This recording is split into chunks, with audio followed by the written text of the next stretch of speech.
ফজর, আসর ও এশার ফরজ নামাজের ক্ষেত্রে প্রথম 2 রাকাত জোরে পড়া হয়, কিন্তু জোহর ও আসরের নামাজের সময় সূরা নীরবে পড়া হয় কেন?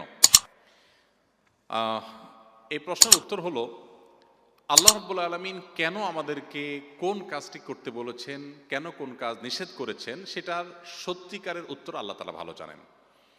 আমি সৃষ্টি হয়ে যদি আল্লাহর সমস্ত আদেশ নিষেধের যৌক্তিকতা, যথার্থতা আমার বুঝে যেতে হয়, তাহলে আল্লাহ নির্দেশ কিভাবে হলো?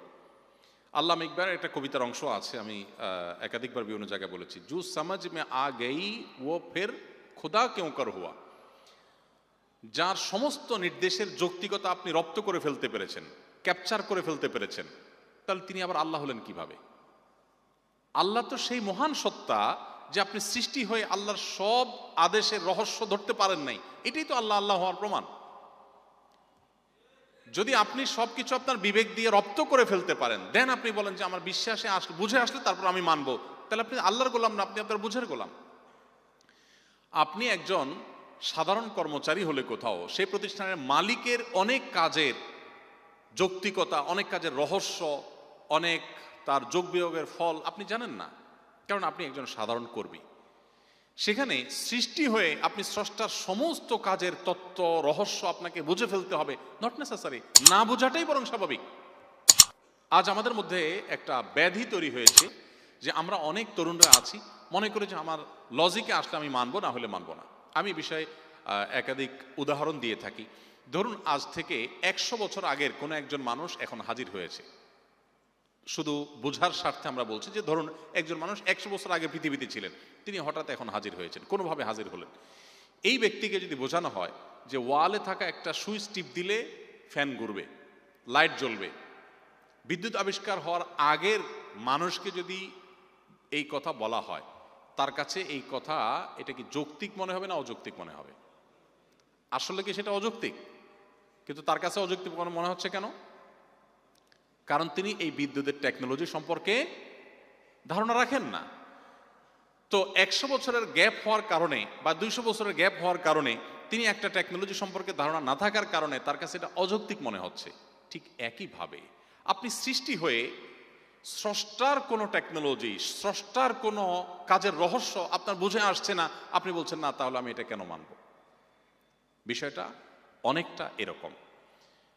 ধরুন, ঢাকা শহরের চারপাশে আমরা, বিশেষ করে পুরান ঢাকা এলাকাতে বিভিন্ন জায়গাতে আমরা দেখি যে প্রচুর পরিমাণ তারের জঞ্জাল ঝুলে আছে। কোনো এক ভদ্রলোক যিনি বিদ্যুৎ সম্পর্কে ধারণা নেই, ও যে 100 বা 150 বছর আগে বিদ্যুৎ আবিষ্কারের আগে পৃথিবীতে ছিলেন, এরকম একজন মানুষ আসলেন। হঠাৎ তিনি এসে দেখলেন যে এত সুন্দর শহর, সবকিছু পরিপাটি, বাট মাথার উপরে যে তারগুলো ঝুলে আছে রাস্তার বিভিন্ন পিলার ধরে, খুব বিশ্রী দেখা যাচ্ছে। তিনি এগুলোর সব জঞ্জাল সরানোর ব্যবস্থা করলেন, খুব ভালো করে এগুলোকে একদম ছিঁড়ে কেটে একেবারে পরিচ্ছন্ন করে ফেললেন। এর ফলশ্রুতিতে দেখা গেল হসপিটালে যে সমস্ত পেশেন্ট আইসিইউতে ছিল সব মরে সাফ হয়ে গেছে, কারণ বিদ্যুৎ ডিসকানেক্ট হয়ে গেছে। তখন এই ভদ্রলোককে ডেকে যদি মৃত্যুদণ্ড দেওয়া হয়, শাস্তি দেওয়া হয়, সে বলবে আমি তো ভালো কিছু করতে গেছি ভাই, তোমাদের শহরটাকে পরিষ্কার করতে গেছি, আমাকে কেন শাস্তি দিবা? এই ভদ্রলোক বিদ্যুতের টেকনোলজি না বোঝার কারণে তার কাছে যেটাকে ভালো মনে হচ্ছে, বাহ্যিক দৃষ্টিতে খুব লজিক্যাল, একটা জঞ্জাট পরিষ্কার করেছেন, বাট সেটা ইললজিক্যাল, সেটা আসলে অযৌক্তিক। কেন? কারণ সে টেকনোলজি বুঝে না, এই জন্য তার কাছে ওই লজিকটা বুঝে আসছে না। তো সৃষ্টি হয়ে স্রষ্টার সমস্ত আদেশগুলো আমাকে বুঝে ফেলতে হবে, এটা নট নেসেসারি। না বুঝে আসাটা বরং অনেক ক্ষেত্রে স্বাভাবিক। এই উত্তরটা হলো মূল উত্তর। এবার আসেন, জোহরে এবং আসরে কেন আমরা আস্তে বা নীরবে নামাজে কেরাত পড়ি, আর মাগরিবে, এশায় বা ফজরে কেন আমরা সরবে পড়ি? তো এই সম্পর্কে অনেক ওলামায়ে কেরামগণ অনেক উত্তর দিয়েছেন। এর মধ্যে একটা উত্তর হলো যে দিনের বেলা মানুষ কোলাহলে থাকে, কাজে ব্যস্ত থাকে, ব্যবসা বাণিজ্যে থাকে, এই কারণে মানুষের মনোযোগ ধরে রাখাটা ডিফিকাল্ট হয়।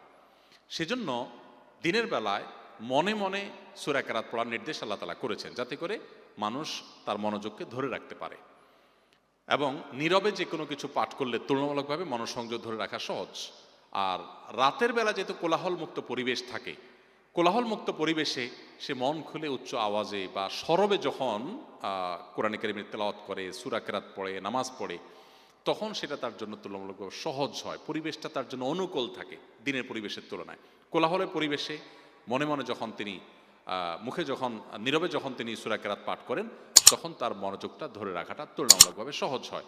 এই কারণে দিনে আস্তে পড়তে বলা হয়েছে, রাতের নামাজগুলোতে জোরে পড়তে বলা হয়েছে। এটা একটা উত্তর, আরও বহু উত্তরের জন্য আছে, কিন্তু প্রধান এবং সবচেয়ে বড় উত্তর হলো যে আল্লাহ এবং তার রাসূল সাল্লাল্লাহু আলাইহি ওয়াসাল্লাম কোনো কাজ করতে নির্দেশ করলে সেটা আমার বুঝে আসুক আর না আসুক, সেটা অবশ্যই যৌক্তিক। রুমে নামাজ পড়ার সময় সামনে চেয়ার রাখলে চেয়ারের সামনে যদি কেউ হেঁটে যায় তাহলে কি নামাজ হবে কিনা, অথবা সামনে কি রাখা উচিত? আপনি চেয়ার রেখেছেন সিজদার জায়গায়, এরপরে চেয়ারের আউটসাইড দিয়ে যদি কেউ হেঁটে যায় আপনার নামাজে কোনো অসুবিধা নেই। আর যদি মাঝখান দিয়ে কেউ হেঁটে যায় তাহলে হাদিসের নির্দেশ হলো তাকে সাইজ করতে হবে নামাজের মধ্যেই। নবী সাল্লাল্লাহু আলাইহি ওয়াসাল্লাম বলেছেন, কেউ যদি নামাজি ব্যক্তির সামনে দিয়ে হাঁটে সে যেন তার সাথে লড়াই করে। এখানে লড়াই করা মানে তাকে যেন থামায়। এই জন্য সুন্নাহ হলো আপনি নামাজ পড়ছেন আর কেউ সামনে দিয়ে যাচ্ছে, আপনি তাকে হাত দিয়ে ইশারা দেন থামান। যদি তারপরও না থামে তাহলে নামাজে ঠিক রেখে আপনি উত্তম মধ্যম দিতে পারেন। এখানে উত্তম মধ্যম দিতে গিয়ে আপনি আবার খেলে সেটার দায়িত্ব আপনার। আমি একবার মদিনাতে মসজিদে নববীতে এই দৃশ্যটা চোখের সামনে দেখার সুযোগ আমার হয়েছে জীবনে। হাদিস পড়েছি বইয়ে বহুত, কিন্তু এটার আমল অ্যাপ্লিকেশন কখনো দেখিনি। তো ওখানে আমি দেখেছি এক আরাবিয়ান ভদ্রলোক নামাজ পড়ছে রিয়াদুল জান্নাতে মদিনাতে। তখন রিয়াদুল জান্নাহ ওপেন ছিল সবার জন্য। তো রিয়াদুল জান্নাতে অনেক ভিড় থাকে, কেউ কোনো দিক খেয়াল করে না। তো এক লোক তার সামনে দিয়ে যেতে নিয়েছে, উনি নামাজে দাঁড়ানো অবস্থাতে এভাবে হাত দিয়ে প্রথমে বাধা দিয়েছেন। লোকটা কেয়ার করে নেই, আবারও যাওয়া নিয়েছে, লোকটা আবার বাধা দিয়েছে, আবারও যখন যাওয়ার সে চেষ্টা করেছে, এরপরে তার ওই শার্টটাকে ধরে একটা মোচড় দিল নামাজের মধ্যেই। ওই বেচারা পড়ে গিয়ে তারপরে অন্যদিক চলে গেছে। আমি চিন্তা করলাম আমাদের দেশে হলে এখানে একটা যুদ্ধ বেঁধে যেত। এখানে হাদিসে মূলত মারামারি করতে বলা হয়েছে তা না, হাদিসে বাধা দিতে বলা হয়েছে। আপনি ইশারা ইঙ্গিতে নামাজে আমলে কাসির হলে নামাজ নষ্ট হয়ে যাবে, অতএব সেটা মাথায় রেখে আপনি ইশারা ইঙ্গিতে তাকে বাধা দিবেন। তো চেয়ার রেখেছেন, তারপরে সে হাঁটলে অসুবিধা নেই, তার ভেতরে যদি হাঁটে সম্ভব হলে আপনি বাধা দিবেন আলতো করে, যে নামাজের যে মুড আছে সেটা যেন ভেঙে না যায়।